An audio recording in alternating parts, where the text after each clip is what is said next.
صحیح بخاری حدیث نمبر 145۔ لوگ کہتے تھے کہ جب قضائے حاجت کے لیے بیٹھو تو نہ قبلہ کی طرف منہ کرو نہ بیت المقدس کی طرف۔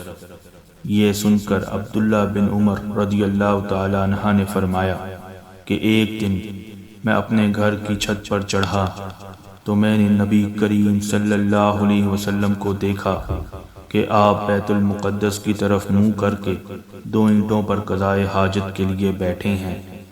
پھر عبداللہ بن عمر رضی اللہ تعالی عنہ نے واسع سے کہا کہ شاید تم ان لوگوں میں سے ہو جو اپنے چوچڑوں کے بل نماز پڑھتے ہیں۔